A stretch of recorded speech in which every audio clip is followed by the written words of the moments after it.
Bonjour à toutes et à tous et bienvenue dans Micro-ondes, l'émission qui sent bon le plat réchauffé et les aliments bon marché. Aujourd'hui, nous accueillons Noureddine Zidane en tant qu'invité. Bonjour. Bonjour. Comme chaque semaine, nous accueillons nos chroniqueurs habituels. Lucie, bonjour Lucie. Enchantée. Colin, bonjour Colin. Bonjour. Yanis, bonjour Yanis. Hello. Et Roxane. Salut, ça va? Et nous commençons aujourd'hui par notre Très chronique. convivial. Hein. Pas très poli Arthur là. Eh oui, mais Qu'est-ce que vous voulez? c'est comme ça. Alors Colin, tu nous as préparé une petite chronique. On envoie le générique de la chronique de Colin. Eh Colin? Oui. T'aurais pas une minute? Oui. Eh Colin? Oui. T'es beau. Oui. Alors aujourd'hui, je vais vous parler de... Oh, attendez une seconde. Colin, qu'est-ce que tu fais? Colin? Alors, Colin est parti au téléphone. On tient évidemment à s'excuser de Tout le monde cet manque acte de respect non professionnel. Alors, bonjour à tous. Je m'appelle Pierrot. Je viens de croiser votre collègue et il était tout pressé au téléphone. Il m'a donné 20 balles. Il m'a dit tu prends le micro, tu vas parler de nourriture, c'est ça, si j'ai bien compris. Alors j'ai dit oui, c'est les 20 balles que je me suis fait le plus facilement dans ma vie. Bonjour à tous. Bonjour. Donc moi, c'est... Bonjour. Bonjour. Je suis un peu stressé, je connais pas trop la lumière et tout. Je suis Pierrot, j'ai 35 ans, je viens de Toulouse, de la région du Sud-Ouest. Et comment dire, il faut que je parle de nourriture. Ah oui, on pourrait parler des chocolats. Non, les chocolatines, ça fait débat. Oui, je vois des visages pas convaincus. Très bien, je vais vous parler d'un plat de mon enfance, le cassoulet. Le cassoulet, ça vient de chez moi, ça vient de Toulouse, la ville rose, la ville du rugby, la Garonne, les Pyrénées, vous comprenez tout ça. Et le plat, pour la petite anecdote, c'est ma grand-mère qui a inventé le cassoulet. Vous avez... Oui, ma grand-mère. Inventé. Oui, inventé. Enfin, c'est l'histoire qu'elle me racontait. Parce que, pour la petite anecdote, quand j'étais petit, elle me disait, mon petit Pierrot, il y a deux choix dans la vie. C'est soit tu manges correctement, tu prends du calcium, tout ce qu'il faut, et tes os ils seront solides, sinon ils seront fragiles, et tes os ils cassent. Donc c'est soit tu prends du lait, soit tes os ils cassent ou lait. Voilà. C'était l'explication qu'elle me donnait. Aujourd'hui encore, j'ai quelques doutes là-dessus. Mais bon, comme je me dis, c'est ma grand-mère, putain con, il faut y croire, c'est la véritable histoire. Et... Oh, attends, il y a votre collègue qui revient. Ouais, désolé, j'avais un appel urgence. Ça s'est bien passé. Genre, j'ai croisé le mec, j'ai demandé de venir me remplacer. Est-ce que t'as des cousins qui vivent à Toulouse par hasard? Des cousins à Toulouse? C'est quoi Non, pas du tout. Bah, je viens de Troyes, tu sais. Je demande juste. La personne te ressemblait vraiment? Ah ouais. Bah non, je sais pas. Non, je l'ai croisé juste comme ça. Il y avait un petit air de ressemblance aussi dans la manière de parler et tout. Non, bah non, vraiment pas. Désolé. Bah du coup, j'ai perdu 20 balles. Culturellement, Toulouse et Troyes, c'est un peu l'opposé extrême, tu vois. C'est l'huile et le beurre, c'est pas la même chose. Ouais, on reste dans la diagonale du vide, oui, mais... Finalement, c'est un peu le même combat quand même. C'est un peu le même combat. Ça commence par la même lettre. Enfin, il y a quelques trucs en commun, c'est vrai. Ouais. Mais du coup, aucun rapport. Non, vraiment, je l'ai croisé comme ça et c'est tout. Mais ça a été, il a pas trop dit de conneries. Non, ça allait. Je pense qu'il était honnête. Ok, bah tant mieux. Enfin, je sais pas. Du coup, on peut passer à autre chose. Je suis désolé, j'avais un appel... Malheureusement, du coup, on va devoir conclure la chronique de Colin, mais je crois que tu nous avais préparé quelque chose, Lucie. Les plats presque cuits. De qui? Les plats presque cuits. De quoi? Les plats presque cuits de Lucie. Ah, Lucie. Bon, la rubrique de Colin était très drôle, on s'est bien amusé, mais c'est l'heure de parler de choses plus sérieuses. Alors, un auditeur m'a contacté grâce à l'une des dernières émissions où j'avais donné mon adresse email. La première bonne nouvelle, ça veut donc dire qu'au moins une personne nous écoute, et je pense qu'on peut le remercier, donc déjà merci à lui. Et la deuxième bonne nouvelle, c'est que cet auditeur, qui s'appelle d'ailleurs Vincent, on le salue au passage, m'a demandé de vous poser une question durant l'émission. Une question qui le rend perplexe, qui le rend triste. Bref, une question qui l'empêche de dormir le soir. Je vais donc vous la poser tout de suite.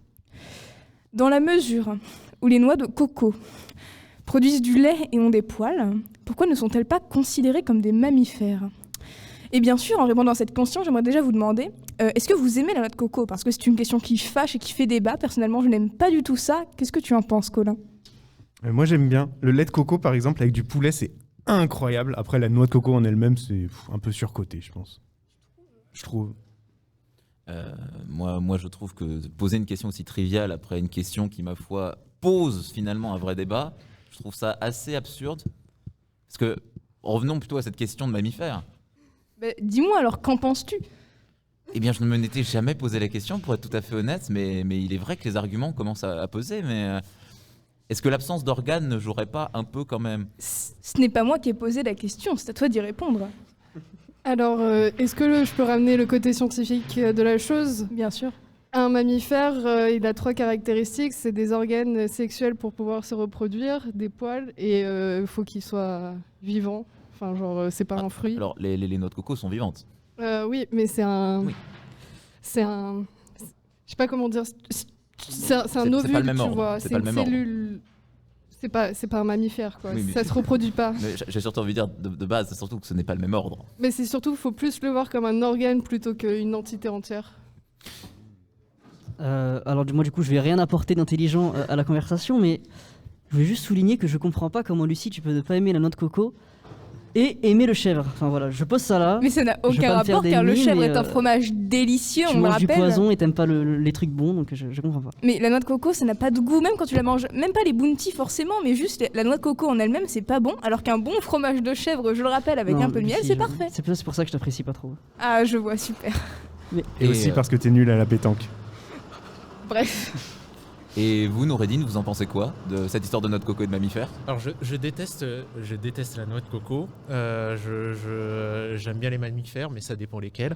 Je me pose vraiment une question en fait, parce que pour nos amis auditeurs, j'ai vu qu'il y avait sur la table, parce que c'est une émission de radio et qu'on ne voit pas, des crêpes avec du rhum. Mais je me demandais s'il y avait d'autres substances, compte tenu de la teneur de cette conversation qui tient lieu de l'absurde.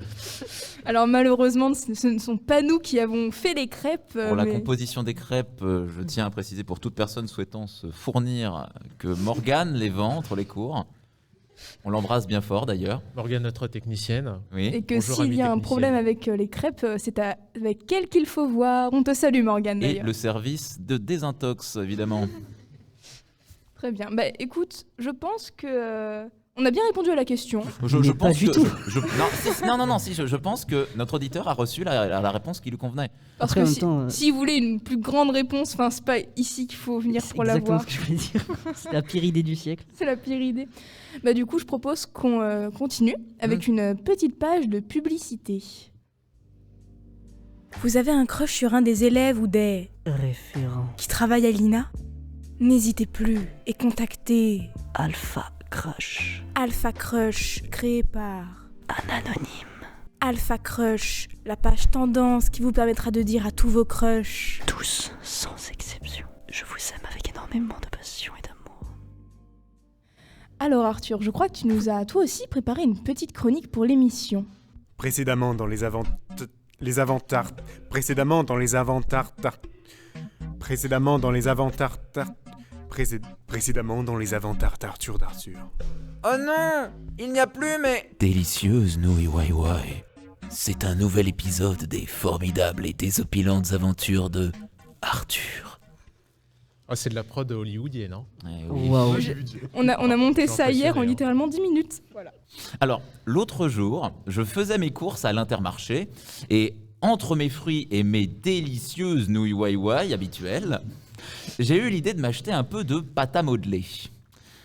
J'aime la pâte à modeler, j'avais 26 € et 40 centimes en trop et beaucoup de temps à perdre. Je me suis dit que j'allais occuper ma soirée à reproduire une statue taille réelle de la panthère rose en pâte à modeler. Je me suis donc empressé de rechercher l'élément principal de mon terrible projet, à savoir la susnommée pâte à modeler rose. Après une recherche assez courte, je découvris que le rayon des jouets était rempli de pâtes à modeler de toutes sortes. De toutes sortes, sauf de couleur rose. Non, cette dernière se trouvait juste à côté, un peu à part, mais pas trop, dans un petit étalage rempli de feutres, de peintures et de papier craft, le tout, bien évidemment, de couleur rose. Tout le nuancier y était visiblement représenté. Il y avait du fuchsia, du saumon, du magenta, du mauve, de l'héliotrope. En tant qu'amateur de rose, j'étais comblé. Mais pas pour très longtemps. Car après avoir regardé les couleurs, j'ai regardé les étiquettes. Ces dernières semblaient m'interdire la consécration de mon projet puisqu'il y avait écrit en grosses lettres « fille ». Voilà des mots qui faisaient mal, j'étais visiblement dans un rayon féminin. Je vérifiais de nouveau pour être sûr s'il n'y avait vraiment pas de pâte à modeler rose au rayon vraisemblablement unisexe juste à côté, mais non. La pâte à modeler rose n'était visiblement que du côté féminin. Je me suis donc alors demandé comment j'allais bien pouvoir acheter cette pâte, malgré mon genre social. Allait-on me demander ma carte d'identité à la caisse, afin de vérifier que c'est bien un F qui y figure et non un M ? Allais-je devoir subir le regard accusateur des employés et des autres clients ? Oh, et puis non, je me suis dit, au diable le regard de mes pairs, je briserai l'ordre établi et je deviendrai le premier homme à acheter de la pâte à modeler rose. Je m'apprêtais à mettre 10 pots dans mon caddie lorsqu'une nouvelle lecture acheva définitivement mes plans, le prix. 2 € le pot. Rien d'anormal au premier abord. Mais en jetant un coup d'œil au rayon d'à côté, on pouvait s'apercevoir que les autres pots simples de pâte à modeler coûtaient 1,99 €. 1 centime de différence. Le centime qui allait faire déborder mon vase.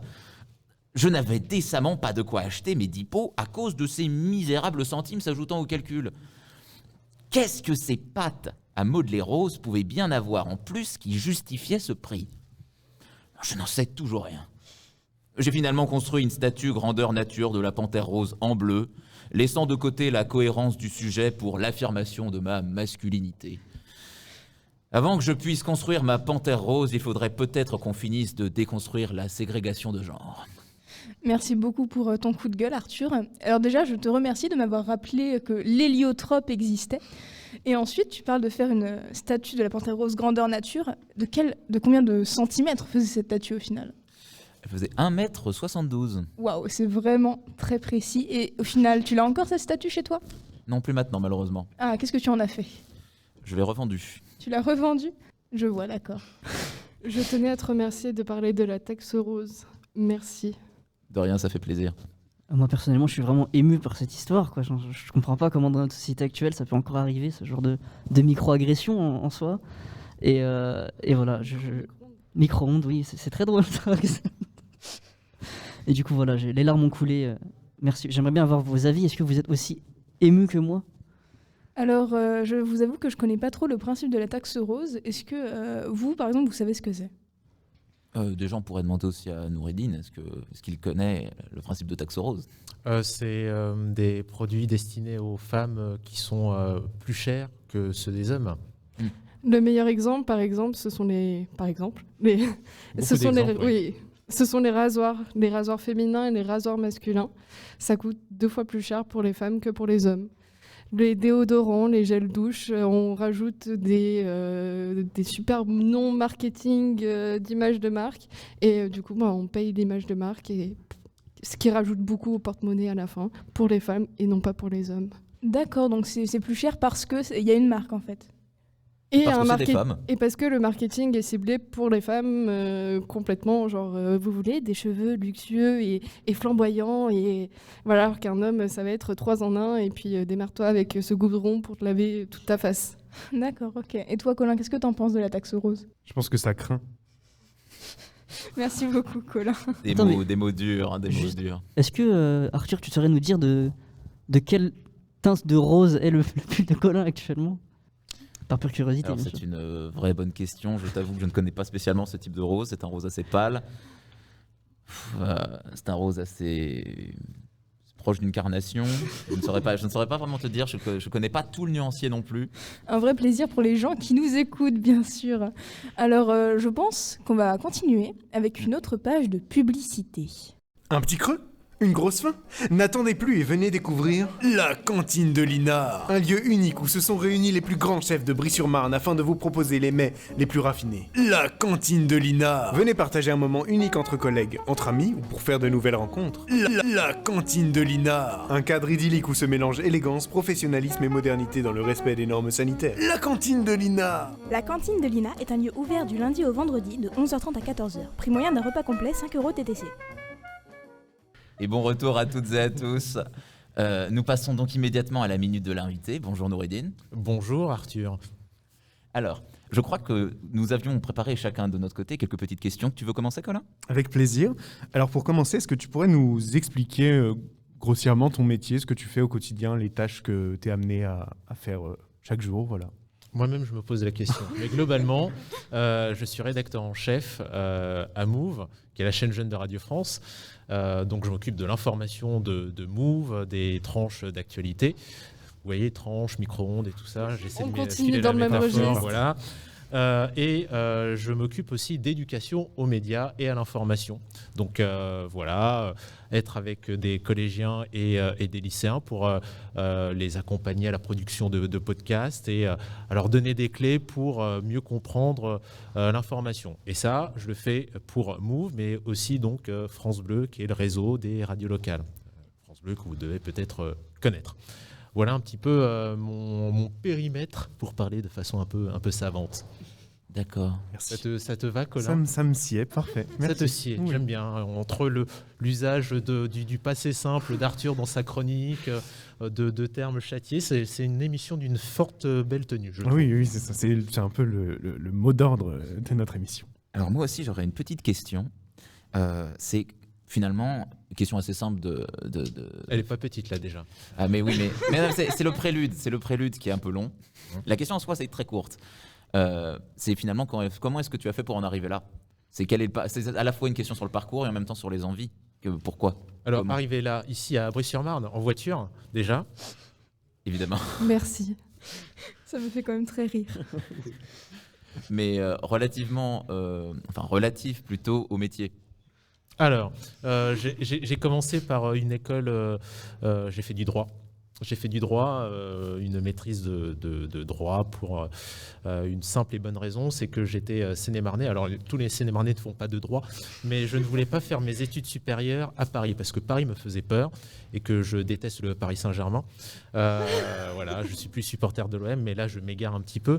Mais il y avait une fac de droit pas très loin de chez moi. Donc, j'ai fait ces études de droit en me disant que ça va m'ouvrir des portes. Mais fondamentalement, moi, je voulais faire journaliste et que, avant de faire des concours d'école de journalisme, il faut faire des études à la fac ou des études, par exemple, Hippocagne ou autre chose pour préparer les concours. Donc j'ai fait du droit pendant 4 ans. Pendant 3 ans, c'était sympa. La 4e, c'était beaucoup plus pénible. Et j'ai fait ensuite une école d'information communication. À Paris cette fois-ci, puisque là j'avais plus trop le choix, parce que la Seine-et-Marne, il y a des facs de droit, mais il n'y a pas tout. Ça reste encore le département le plus rural entre guillemets d'Île-de-France, et ensuite je me suis lancé dans la carrière en faisant des piges. J'ai commencé par le sport parce que je suis passionné de sport, à Eurosport, à sport24.com. Mais derrière, j'avais vraiment l'idée de faire de la radio parce que j'étais passionné par ce média. Comme j'avais pas Canal+ à l'époque, j'écoutais les matchs de foot à la radio et je m'étais dit, je veux faire de la radio. Et pendant mes études, j'ai fait un mémoire sur la radio et j'ai trouvé une opportunité de faire de la radio dans une radio associative. Voilà le sens de la répétition. C'est important pour marquer. Donc, de la radio associative. Et ensuite, je suis entré sur le réseau France Bleu à Melun, en Seine-et-Marne.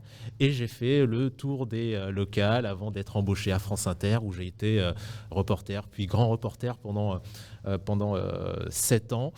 Et ensuite, on m'a sollicité pour prendre la rédaction en chef de Move. Ça fait de cela un peu plus de 7 ans. Donc voilà comment je suis arrivé à ce poste-là. Est-ce que tu es heureux de ce que tu fais aujourd'hui? Est-ce que tu aimes ton métier? J'aime mon métier, oui, j'aime mon métier. C'est parce que il n'y a pas un jour qui ressemble à l'autre. Il y a toujours des surprises, même si on se dit notamment sur certains projets, tout est cadré. Il y a toujours un imprévu qui fait qu'on doit changer les choses. Et quand on parle d'actualité, rien n'est jamais cadré. Donc c'est assez stimulant et passionnant comme métier. Pour des jeunes comme nous qui veulent rentrer dans l'audiovisuel, est-ce que vous avez des conseils ou même un starter pack ou... Un starter pack. Yes, exactly. Ok, un starter pack. Déjà, faire des choses, si vous êtes intéressé par les médias, ce qui est plus facile par rapport à il y a 20 ans, c'est qu'on peut être son propre média en faisant en lançant une chaîne YouTube, en faisant une web radio, ça c'est pas très coûteux. Ça permet au moins de montrer ce qu'on sait déjà faire. Parce que quand on sollicite un média, par exemple pour faire animateur, journaliste, un CV, une lettre de motivation ne suffisent pas. Il faut aussi une maquette, il faut laisser entendre. Du coup, c'est un peu un portfolio ambulant. Exactement. Ok. Exactement. Et outre le CV, il y a aussi l'importance de la lettre de motivation. Parce que souvent on dit que la lettre de motivation, c'est pas important, mais moi par exemple, j'ai une grande attention par rapport à la lettre de motivation, savoir pourquoi on veut faire ce métier. C'est ça qui fait la différence, parce qu'un CV c'est bien, ouais, les expériences, mais ça montre pas forcément qui on est. Donc quand on recrute des gens, en tout cas pour ma part, il y a le savoir-faire, ok, mais il y a aussi le savoir-être, et c'est hyper important. Donc montrer sa personnalité, être original, et c'est ça qui permet de ressortir du lot. Merci. Merci pour ces précieux conseils. Je t'en prie pour ce starter pack. Alors, monsieur Noureddin Zidane, est-ce que ça va? Ça va et toi? Ça va, merci. C'est pas une autre, C'était ça ta question? Le gag était ouf. Non, blague à part. Selon vous, comment on se constitue un réseau quand on part de rien et qu'on a envie de rencontrer des gens pour avoir des opportunités? Comment se constitue un réseau? Il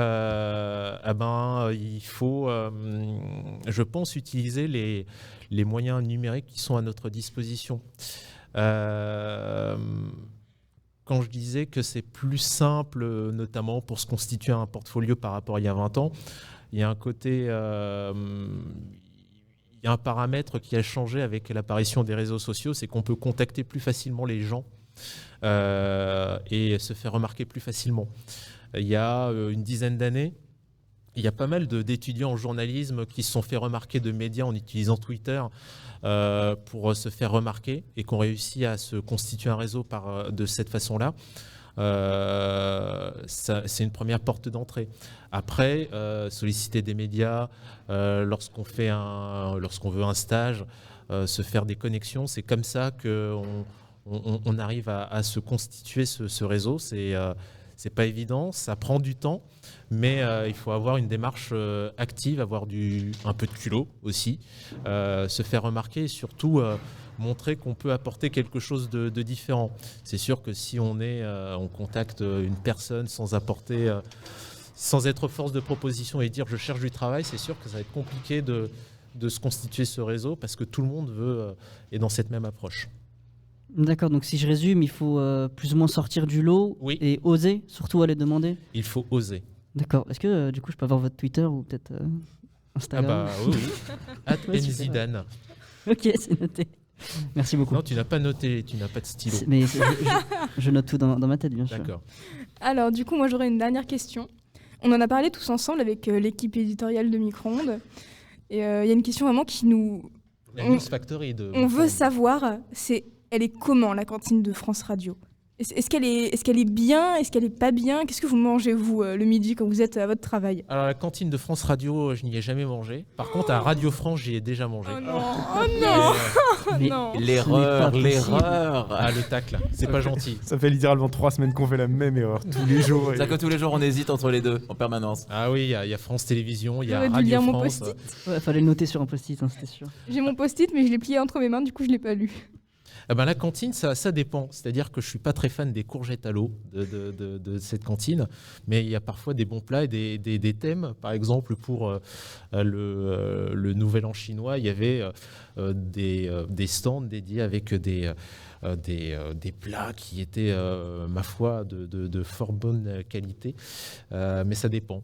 J'ai juste une question. Du coup, vous mangez pas à la cantine parce que vous avez peur de ce que vous pouvez y trouver, ou c'est juste que vous avez une autre alimentation et que vous mangez jamais à la cantine parce Il a que fait vous êtes cette à droite? blague parce que c'était France Radio et pas Radio France. Il mange à la cantine, c'est juste qu'il mange à la cantine de... Oh, la confusion, elle est folle. Jusqu'au bout. Mais du coup, est-ce qu'on peut revenir sur les courgettes à l'eau? C'est un vrai plat qu'ils proposent? Non, c'était pas un vrai plat qu'ils proposent, mais lorsque ça arrive dans l'assiette, ça ressemble à des courgettes avec de l'eau. C'est-à-dire qu'elle baigne dans de l'eau. Exactement. Je pense qu'il s'agit d'une hyperbole, si je puis me permettre. Herbole de riz. On est dans le thème. Voilà, on file la métaphore. Tant On qu'on est va dans participer l'absurde, à toutes les continuons. émissions en tant que chroniqueur. On recrute. On a toujours des postes à pourvoir à chaque émission. Ok, bon bah je pense qu'on va partir sur le... On va partir définitivement. Aussi, mais avant ça, On va on va- surtout enchaîner sur la minute de l'invité.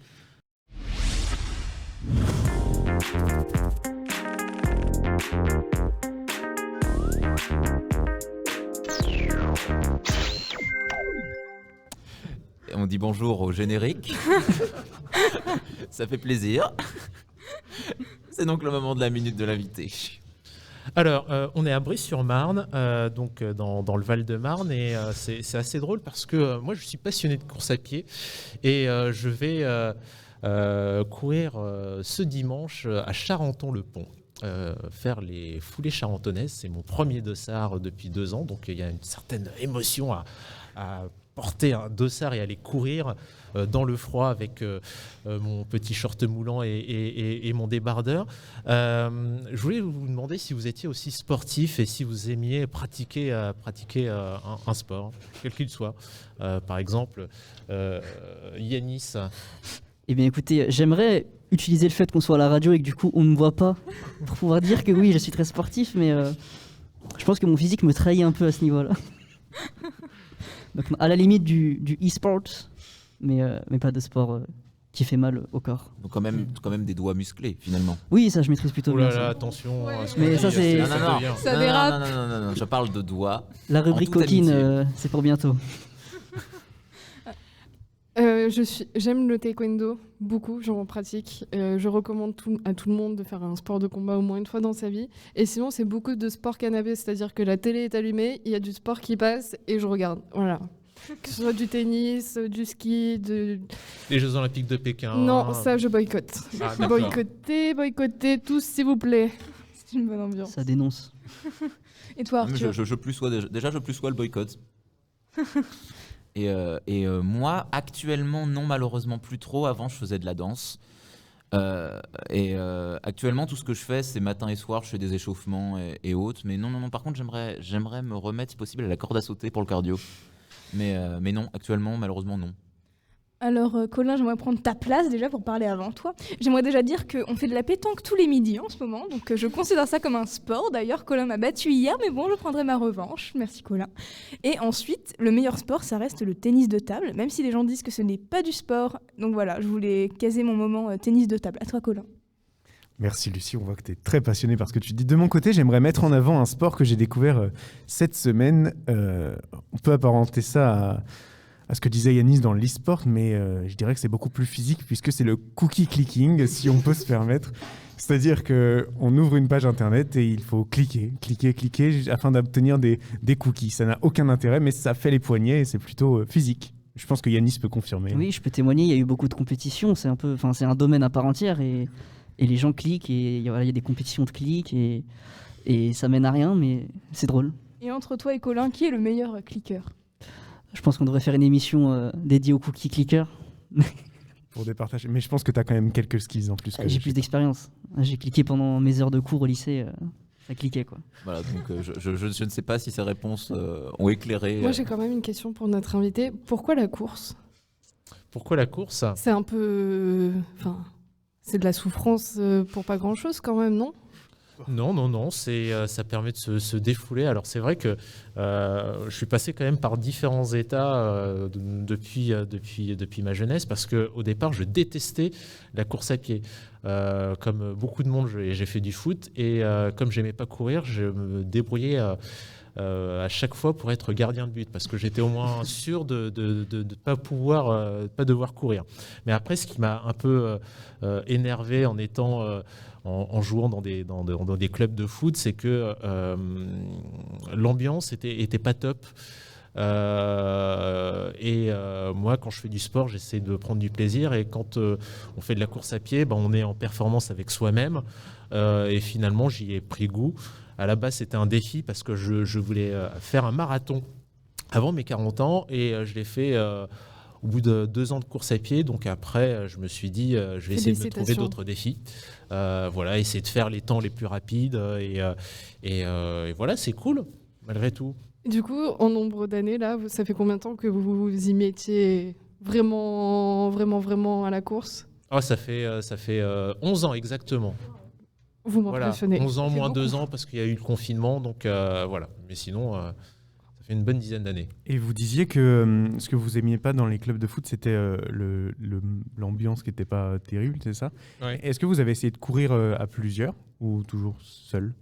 Courir à plusieurs derrière un ballon, non? Non, mais courir, genre faire de la course à pied avec d'autres gens, des amis. Je sais pas, j'y connais rien, mais Oui, bah déjà les courses, les compétitions, il y a plusieurs personnes. oui, Voilà. j'en doute pas. Mais je sais pas, genre une petite balade en forêt. Ah oui, j'en sais avec rien. des amis, Ok. voilà, en toute convivialité, essayer de passer le temps à parler de plein de choses, et utiliser le passé simple lors de nos conversations pour C'est voir parfait. si nos neurones sont suffisamment connectés et oxygénés. Oui, évidemment, c'est aussi il y a un côté convivial, c'est-à-dire que quand on fait de la course à pied, on n'est pas en mode au taquet pendant 10 km. Je ne suis pas sado, enfin je ne suis pas maso, voilà, il y a différents temps, du footing tranquille, des exercices et du fractionné. En tout cas, j'y trouve du plaisir, contrairement au tennis de table que je détestais. Désolé, Lucie, mais je ne supportais pas au lycée ce sport où il fallait mettre une petite balle sur une table, puisque à chaque fois, c'était à côté de la table. Donc, pour vous montrer mon niveau déplorable, c'est que on avait un système, je ne sais pas si à l'école, vous faisiez aussi du tennis de table, où lorsqu'on gagnait un match, on montait de table, Ah on oui. descendait. Et, La déchéance. voilà, et une fois, j'ai essayé de ruser en étant sur la table du milieu pour ne pas avoir la honte, et je suis quand même arrivé à la table la plus basse, donc bon.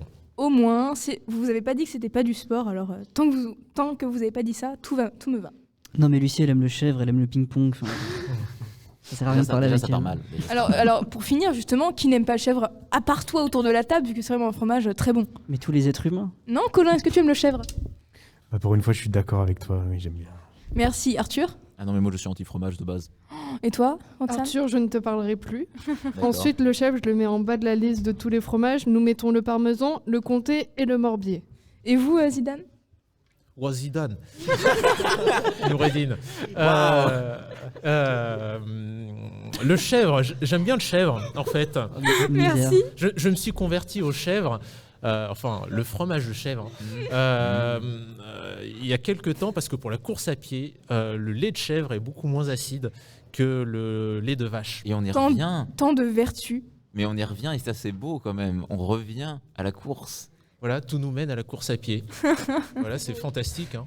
Je pense que c'est le bon moment pour conclure l'émission, Arthur. Oui, je pense que sur ces belles paroles, nous allons nous quitter. On se retrouve tous avec plaisir la semaine prochaine.